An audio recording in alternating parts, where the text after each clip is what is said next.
none aravuga urupfu rwa Bernard Byamunguzi nk'atayiga 1 umwe mu bayobozi bakomeye cyane ba AFC M23. Amakuru akomeje gukwirakwira muri South Africa Republika na Demokarasi ya Kongo aravuga ko Bernard Maheshe Byamungu uzwi cyane nk'atayiga 1 yabayitabye imana nyuma yo gukomerekera mu gitero cya Dohone. Nkuko amakuru aturuka ku banavuga ko begera ihuro rya AFC M23 bivuga Byamungu yari yakomeshejwe n'ibice by'igisasu cya Dohone kwijose mu gihe cy'imirwano ikomeje kubera muri South bwa Kongo. Aya makuru kandi avuga ko nyuma yo gukomereka yamaze igihe kinini yitabwaho n'abaganga ariko akaba yaje kwita Imana kubera uburemere bw'ibikomere bye. Bernard Byamungu kandi ari umwe mu bayobozi bazwi cyane mu mateka y'imirwano imaze imyaka myinshi ibera muri South bwa Kongo.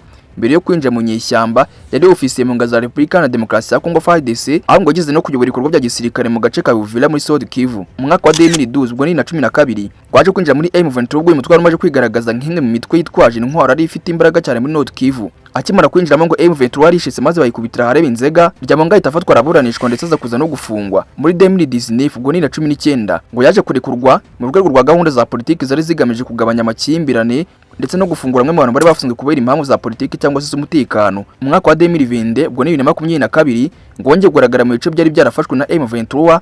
Ibintu byatangaje benshi uko yari amaze imyaka myinshi atari ku rugamba. Nyuma yo gusura muri M23 Byamungu yahise afatwa nk'umwe mu bayobozi bakomeye cyane b'ibikorwa bya gisirikare. Yavugaga nk'umuntu urushinzwe ibikorwa byinshi byo ku rugamba ndetse n'ibijyanye n'ubutasi. Abasenguzi benshi kandi bamufataga nk'umwe mu bantu bagize uruhare rukomeye cyane mu kwigarura ibice byafashwe na M23 kuva uyu mutwe wakongera kubura imirwano muri 2020. Mu gihe cy'imirwano M23 yagiye ifata ibice byinshi byo muri Rutsuru, Masisi ndetse no mu nkengero za Rubaya. Rubaya ikaba n'agace gakungahaye ku mabuye y'agaciro menshi cyane kandi kakaba gafite n'akamaro gakomeye cyane mu rwego rw'ubukungu. Kubera uruhare rwo ku rugamba Byamungu yari yabaye umwe mu bayobozi bazwi cyane muri M23 ndetse kandi amazina yakunze kuvugwa cyane mu bikorwa bya gisirikare byabereye muri North Kivu myaka ishize. Si ibyo gusa kuko izina rya Byamungu ryakomeje kuvugwa cyane mu madosiye ajyanye n'uburenganzira bwa muntu. Ngo bagiye bamushyira mu majwi cyane mu mapereza atandukanye ko byakura abasivile mu bice byabereyemo imirwano. Kubera uruhare bamushizaga mu kugira ibikorwa bya gisirikare bya M23 yaje gufatirwa ibana European Union ndetse na United States. Izo nzego zamufashe zimuziza yuko yari umwe mu bayobozi bagiye bagira uruhare mu mutekano muke ndetse n'ibibazo by'uburenganzira bwa muntu muri South bwa Kongo. Kugeza ubu niba amakuru y'epfo bw'uyu mugabo Byamungu yemejwe byaba ari igihombo gikomeye cyane ku buzima bwa gisirikare bwa AFC M23. Bamufataga nk'umwe mu bayobozi bafite uburambe ku rugamba akaba kandi n'umuntu ufite ijambo rikomeye cyane mu mitegurire y'ibikorwa bya gisirikare. Abasenguzi bavuga ko kubura umuntu nk'uyu ngo bishobora guteza impinduka mu buyobozi bw'uyu mutwe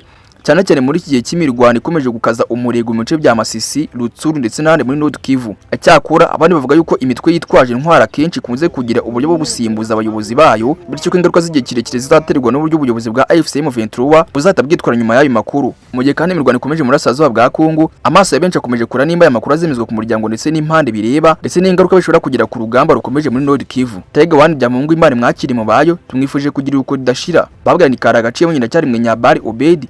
Nangi ni Obi Time News mwumvaga. Obi Time.